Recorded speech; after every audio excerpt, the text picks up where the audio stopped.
How do you measure success? How do you measure success, whether it's success in your job or success as a husband or a spouse? How do you measure success?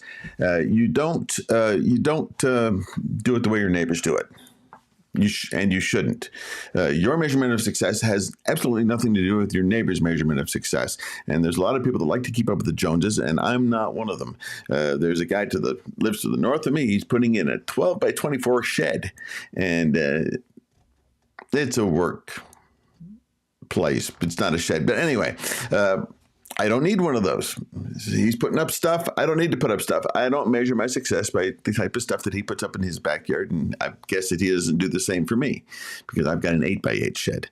So I would lose there. But you don't measure your success that way. And you don't measure your success by how your parents were successful. Some kids, when they grow up, they get caught in the trap of, I've got to be successful in the way that my parents see success so that they will see me as a success. That's not how you should do it. And it's not even how you should do it with regard to how your wife is successful. My wife is in the medical field. It would be crazy for me to consider just the idea of measuring my success with how she measures success. We're in totally different fields altogether. So my question to you is, how do you measure success? Let me tell you about a story. Back when I was a youth pastor, I was making the rounds, and there's a lake and there's a dock, and I walked onto the dock, and I just kind of you have to walk around at night, seeing if you see kids that aren't in the right place. It was a senior high youth camp, and I walked out on the dock, and there was nobody, and it was a gorgeous evening. The sun was going down. It was absolutely fantastic. And as I turned around to walk off the dock, guess what? 4 high school seniors were standing there. 4 of them, not one of them, 4 of them. All 4 of them were bigger than me. All 4 of them outweighed me. And I'm thinking, well, this is going to be interesting. I'm the person in authority, but that doesn't matter. Not at this point.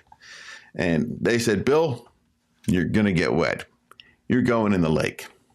And immediately I decided that my level of success, my standard of success, was different than their standard of success. Their standard of success was, Bill's going to get wet. My standard of success was, I'm not getting wet.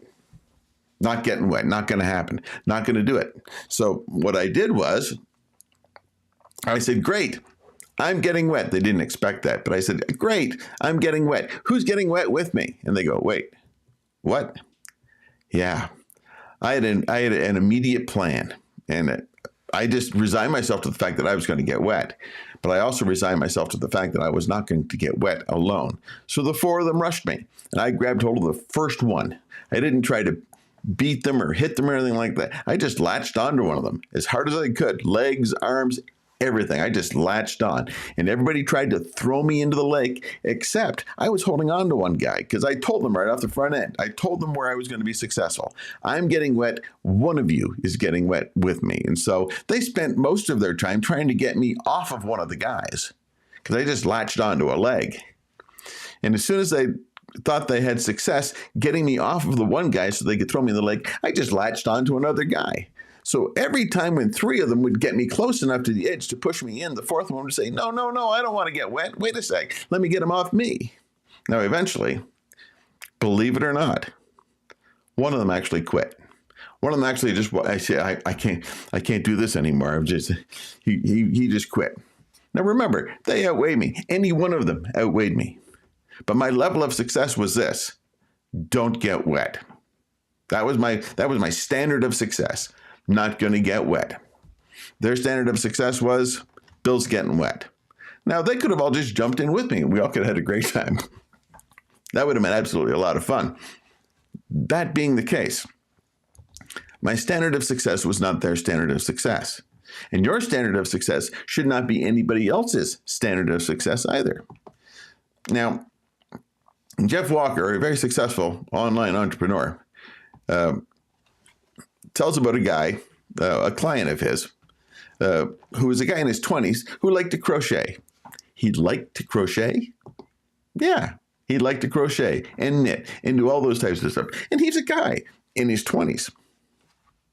And he set a level of success for this this guy who crochets decided that he would open up and put something up online that would allow him to do what he likes to do, crochet and knit. And he created a membership site for a very small price and is making a very, very comfortable living crocheting online.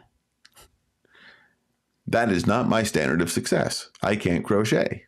The only two sticks I put together are chopsticks, and I eat very well when I eat with chopsticks. But that was one guy's level of success, doing what he loves online and making money. And he makes a very comfortable living being the crochet guy online. Absolutely crazy. But yet he did it. Now here's another guy, actually another lady. And this is a story that comes by Sean Cannell, who teaches online. He teaches how to be successful in YouTube online. He tells a story of a homeschool mom who started a channel on YouTube for homeschooling. Cool, homeschooling. Not me, but she wanted to be a success, and she did a video that she did just on her phone, not with a bunch of fancy software, just with the phone that she had. She made a video. She edited the video with free software, put it online. And over time, it's got well over 100, got over 100,000 views. 100,000 views online. For YouTube, that's pretty good. That's viral. That's really cool. And her business began to take off. And her business is how to be a homeschool mom. That's her whole business. Her measurement of success is not my measurement of success. Everybody is at a different level when it comes to success. When it comes to, and especially how you measure success. Don't try to keep up with the other guy. It's just not worth it. Now, me, personally, I have a client. And I'm teaching him a few things about being successful online. This is how it started. It started with him owning an 8-year, having a real hard time with my coughs today in my throat. It started with him. So I said, what kind of computer do you have? And he told me it was a Toshiba. Now here's the thing. The Toshiba was 8 years old. When I was online with him, he would cut out, his video would be sketchy. His video would show a lot of static at the top, just absolutely crazy. And I found out that this 8-year-old Toshiba was given to him by somebody else because it was too old for that guy. He bought a new one and gave his old one. And this guy had been using this old computer for 8 years. So it's at least 8 years old. And the first step toward success that I helped this person with was walking them through the process of, hey, you need a new computer. You need to get your stuff off the old computer onto the new computer. And that would be the first step toward success for him. Now, that may not be you, and it definitely isn't me. I've got a couple of computers. I'm doing quite well in that area, but for success for him was just taking that one step toward getting update in his hardware. And he's actually working on creating a website at this time. Yeah, he started from having the world's crappiest computer that still kind of worked. Kinda. And he went from that to a new computer and starting to create a presence online. His level of success is different from my level of success. Now, your level of success might be something, I don't know, maybe a little bit different. Your level of success, I want to be a success online. That's great. But success is relative. It is. Is your level of success getting a whole bunch of likes, a whole bunch of subscribers, or maybe even an email list? Now, for absolutely, whoa, where did we go? There we go. For everybody, creating an email list and getting your own email list is an ongoing thing that you should be doing. Absolutely. But what is online success? It is subjective. It is relative. If you're the one that wants likes, great. You get the likes. I'm happy for you. If you're subscribers, then it gets subscribers. That's great. If that's what you want. Your level of success is different. Now, what you choose as success may not translate into something more successful or even monetary down the road. However, you have to decide what your own success is.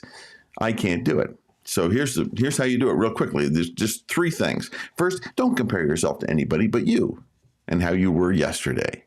This goes emotionally, spiritually, socially, and successfully online. Don't compare yourself to anybody but you. If I compared myself to Jeff Walker, I can't. Now, if you don't know who Jeff Walker is, he is a multimillionaire who's created an amazing space and a product online, helping other people launch their products. He's absolutely amazing. I couldn't compare myself to Sean Cannell. He's got over 2.5 million, I think over 2.5 million subscribers on YouTube. And he teaches people how to be successful on YouTube. I can't compare myself to him. It's just not fair. So don't compare yourself to anybody else but who you were yesterday. Am I doing a little better than I was yesterday? That's the first thing. The second thing is set your own standards and goals. Your standards, your goals. Don't set a goal that would stand up to somebody that I just mentioned. Set your own goals and set your own standards. Some of you have half an hour a week to dedicate to something like this, and some of you have 20 hours a week to dedicate to something like this about, let's say, being successful online. Set your own standards and goals. Don't compare yourself to others. Set your own standards and goals, and don't settle for anything. Don't settle for anything. Settling is saying, well, is good enough. People that go after stuff rarely stop going after stuff. People who set goals and go for things, fight for those things in their life, they don't stop. They just keep going after them. Now, some of those things might be very bad things. If you want money, you'll find out that you'll never have enough of it. Just keep that in mind. For me, just think of it this way and make this your statement for the week. Success is not getting wet. For me that day, success was not getting wet. Don't compare yourself to anybody else. Set your own standards and goals, and don't settle for anything but your own standards and goals. Don't settle. That's it for this week. Success is relative, and it's relative to you. You can be successful online. It's easier than you think. Now, just in case you're on YouTube, subscribe. I would appreciate it. If you're on anything else, give me a like, give me a share, whatever it is. Other than that, have a great day. Remember, success is not getting wet.